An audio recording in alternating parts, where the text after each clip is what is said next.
할렐루야. 사랑하는 성도 여러분, 11월 9일 화요일 악갑의 시간이 돌아왔습니다. 자, 오늘도 하나님께서 보내신 까마귀의 말씀을 통하여 여러분의 영이 다시 살아나는 복된 하루가 되기를 소망합니다. 오늘 말씀은 사사기 4장 11절에서 24절까지의 말씀인데요. 이 말씀을 제가 쭉 묵상하면서 우리가 불렀던 찬송 중에 이러한 찬송이 떠오릅니다. 전쟁은 하나님께 속한 것이다. 너무나 이것은 진리고요. 우리는 이 모든 전쟁의 주권이 하나님께 있으므로 우리 인간이 해야 될 것은 하나님 편에 서는 것밖에 없어요. 그럴 때 승리를 쟁취하는 것이죠. 오늘 본문에 먼저 전쟁의 현장으로 한번 들어가 보고 또 하나님께서 어떻게 이 전쟁을 승리하게 하셨는가를 묵상을 통하여 여러분 안에 있는 크고 작은 이 싸움들에서 승리하시는 여러분 되었으면 좋겠습니다. 자, 12절 이하의 말씀을 먼저 읽어드리겠습니다. 아비노함의 아들 바락이 다볼산에 오른 것을 사람들이 시스라에게 알리매 13절 시스라가 모든 병거 곧 철병거 900대와 자기와 함께 있는 모든 백성을 하로셋 학고임에서부터 기손강으로 모은지라. 여기 철병거 900대와 자기와 함께 있는 모든 백성을 기손강가로 모아서 지금 이스라엘 족속은 잔뜩 두려움에 쫄아 있는 상황입니다. 그런데 유일하게 한 사람만 쫄지 않아요. 그 사람이 바로 드보라입니다. 14절 말씀 보니까 드보라가 바락에게 이르되 일어나라. 이는 여호와께서 시스라를 내 손에 넘겨주신 날이라. 여호와께서 너의 앞서 나가지 아니하시느냐 하는지라. 이에 바락이 10,000명을 거느리고 다볼산에 내려가니. 자, 지금 이 드보라의 말씀에 힘입어 이제 바락이 이 기손강으로 내려가는 이 상황에 전쟁의 직전에 놓여 있습니다. 이 다볼산 밑에 흐르는 기손강은 기손강 주변에 이 큰 평지가 있습니다. 평야가 있어요. 그래서 거의 평야로 구성된 그곳이 이 흙이 1m 정도 덮여 있는 곳이라고 많은 주석학자들이 이야기를 합니다. 그러니까 그 평지에서 이 건기때에 싸우면은 사실 이 철병거를 갖고 있는 군대와 붙어서는 백전백패일 것입니다. 왜냐하면 그 기동력이라든지 그들이 조직한 것으로 싸우게 되면은 이스라엘은 여기서 힘을 쓸 수가 없는데 드보라의 이 믿음의 고백은 뭡니까? 일어나라. 이는 여호와께서 시스라를 내 손에 넘겨주신 날이라. 전쟁은 여호와께 속하였다라는 믿음으로 또 하나님의 사인을 받고 이 드보라는 두려워하거나 쫄지 않아요. 자, 이러한 상황 속에서 오늘 이 사사기 4장 15절 이하에는 이 전쟁이 이제 어떻게 끝나는지를 보여주게 되는데요. 15절 여호와께서 바락 앞에서 시스라와 그의 모든 병거와 그의 온 군대를 칼날로 혼란에 빠지게 하시매 시스라가 병거에서 내려 걸어서 도망한지라. 여기 15절 초반절에 여호와께서 이 전쟁을 주관하셨다. 그리하여 완전히 혼란에 빠지고 시스라는 병거에서 내려서 도망할 정도로. 그리고 15절 말씀 보니까 바락이 그의 병거들과 군대를 추격하여 하로셋 학고임에 이르니 시스라의 온 군대가 다 칼에 엎드려졌고 한 사람도 남은 자가 없었더라. 여러분, 어떻게 이런 일이 가능할 수 있었을까요? 하나님은 이 전쟁을 승리하기 위해서는 하나님의 방법으로 또 하나님의 때에 또 하나님의 그 작전으로 이것을 이루시는 것을 볼 수 있어요. 우리가 내일 살펴볼 말씀이지만은 드보라와 바락의 이 노래 가운데 과연 이때 어떤 역사가 있었는지를 엿볼 수 있는 부분이 사사기 5장 4절 말씀에 있습니다. 여호와여 주께서 세일에서부터 나오시고 에돔 들에서부터 진행하실 때에 땅이 진동하고 하늘이 물을 내리고 구름도 물을 내렸나이다.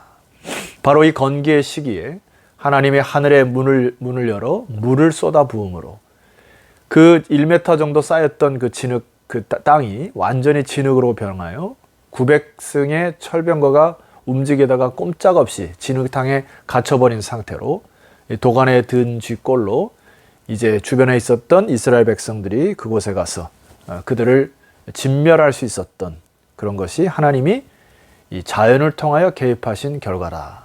이렇게 드보라와 바락이 노래하고 있습니다. 그래서 병거가 더 이상 움직일 수 없자 이 시스라가 걸어서 도망하는 꼴처럼 되어버렸습니다. 5장 22절 말씀 보니까 별들이 하늘에서부터 싸우되 그들이 다니는 길에서 시스라와 싸웠도다.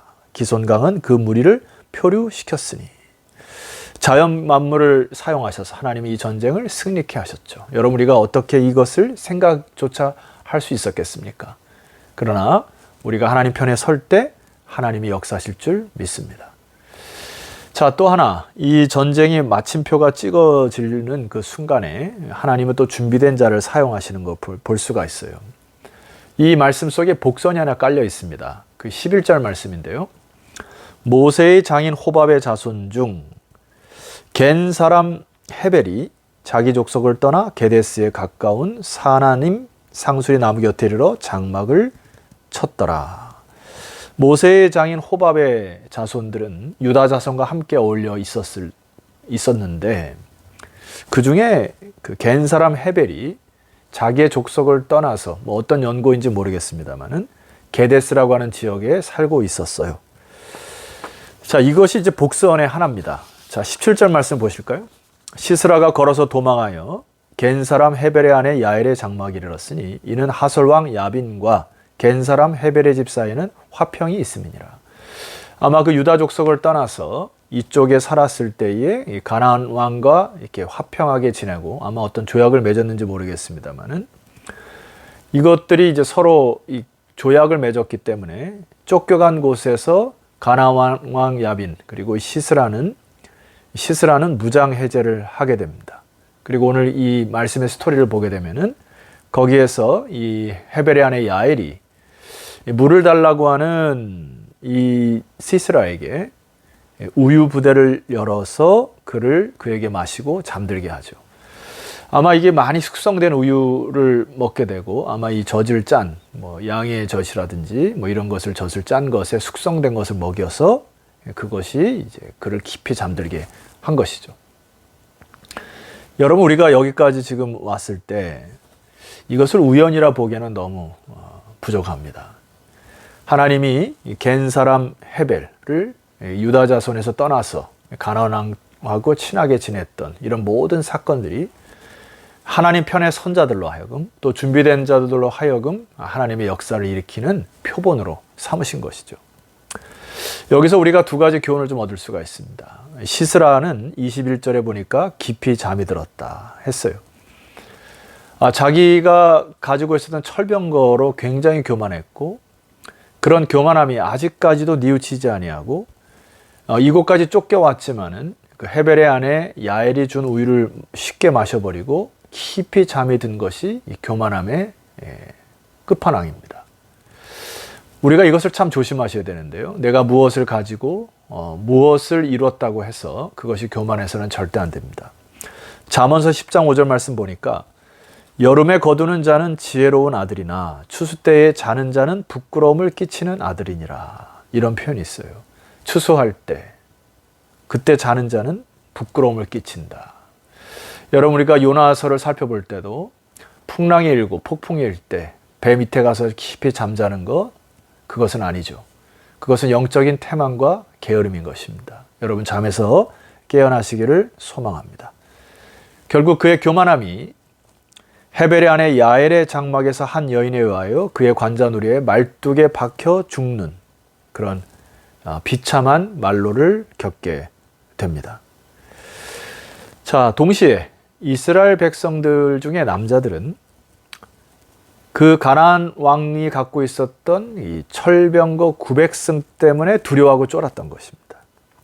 그래서 하나님께서 허락하신 전쟁하기를 포기한 것입니다. 거의 20년 동안 이 철병거 900승 때문에 쫄아서 아무 일도 하지 못한 상황 속에서 하나님은 드보라를 일으키시고 또 한 여인, 이름도 잘 알지 못했던 헤벨의 아내 야엘을 들어서 하나님의 역사를 이끌어 가시는 것을 그들에게 경고하고 있는 것이죠. 사사기 4장 22절 말씀 보면은 이렇게 결론을 짓습니다. 바락이 시스라를 추격할 때에 야엘이 나가서 그를 맞자 그에게 이르되 오라 네가 찾는 그 사람을 내가 내게 보이리라 하매. 여기에 히브리어 언어에 보면 힌내라는 단어가 쓰여 있습니다. 보십시오, 주목하십시오 이거거든요. 바락이 그에게 들어가 보니 주목하여 보니 시스라가 엎드러져 죽었고 말뚝이 그의 관자놀이에 박혔더라. 힌내라는 단어 여러분 계속 강조를 합니다마는 이것은 주목해라. 이 광경을 잊어서는 안 된다라는 것이죠. 하나님이 이 한 여인의 믿음의 용기를 통하여서 주목해라. 너희들의 이스라엘 백성들아 주목해라. 이 방송을 듣는 모든 주의 백성들아 주목해라. 하나님은 그때 당시에 이 전쟁에 나갈 수도 없는 그 여인들의 믿음의 용기와 지혜를 통하여 두려움에 떨고 있는 남자들에게 교훈하고 그 하나님의 얼굴을 피하여 이 세상 속에 살아가는 하나님 백성들을 향한 경고의 메시지를 주는 것이죠. 하나님께서 너를 통하여 일을 하려고 하셨는데 너의 영광이 지금 빼앗겼다라고 하는 것을 경고하시는 것입니다. 여러분 우리에게 지금 그 철병거 900승과 같은 그 두려움의 존재가 무엇인지 깊이 깨달아 아셔야 합니다. 심리학 용어 중에 마인드 fog이라고 하는 단어가 있어요. 이 용어는 이런 것입니다. 우리가 스스로 성장과 발달을 거부하며 현재에 머무르고자 하는 심리. 다른 말로 하면 정신적으로는 자기를 거부하고 끊임없이 자기의 다리를 거는 행동이라고 하는 것입니다. 그러니까 이 마인드 fog에 빠진 사람들은 자신의 한계 상황에 갇혀서 늘 안 되는 이유만을 찾게 된다는 것입니다. 마치 여기 바락과 같은 혹은 이스라엘 남자들과 같은 것이죠. 어떤 상황이 펼쳐지면 이것은 안 돼, 저것은 안 돼, 이것도 점검해야 돼, 저것도 점검해야 돼, 이것은 두들겨 봐야 돼, 저것은 검토해야 돼. 늘 부정적이고 늘 다른 사람을 이렇게 하찮게 여기고 상황을 보고 안 된다는 이유를 찾는 사람들이 이 마인드 fog에 빠져 있는 사람이라는 것입니다. 사랑하는 성도 여러분, 사단은 우리를 늘 이런 강한 군대로 또 환경과 이 철병거 900승으로 우리를 두렵게 하고 쫄게 만들죠. 그래서 20년 동안 아무런 일도 하지 못하게 하게끔 늘 안 되는 이유를 찾게 되는 그런 현상 속에서 하나님은 한 여인의 믿음의 용기, 이 드보라의 용기와 그리고 야엘의 이 믿음의 결단을 통하여서 하나님의 일을 이뤄가는 이 모습을 통하여 저와 여러분이 교훈 받았으면 좋겠고 우리 여성 성도님들은 각자의 삶 속에서 맡겨주신 일에 최선을 다했으면 좋겠고요. 또 우리 남성 성도님들도 각자의 맡은 역할을 잘 감당할 때 하나님의 영광을 빼앗기지 아니하는 그런 주님의 백성들 되시기를 주의 이름으로 축원합니다. 기도드리시겠습니다. 하나님 아버지, 이제 위드 코로나 시간이 되었지만 이제 여기에 머물거나 안주하지 않게 하옵시고 비욘드 코로나를 극복하고 하나님의 영광을 바라보며 진군하는 모든 주의 백성들 다 되게 하여 주시옵소서. 늘 안 되는 이유를 찾는다거나 검토만 하고 앉아있는 것이 아니라 하나님 말씀 붙들고 믿음으로 나아가는 주의 백성들 되게 하옵소서. 예수 그리스도 이름으로 기도드렸사옵나이다. 아멘. 자, 성도 여러분, 내일은 사사기 5장 드보라와 바락의 찬송 소리로 여러분을 찾아뵙도록 하겠습니다. 내일 뵙겠습니다.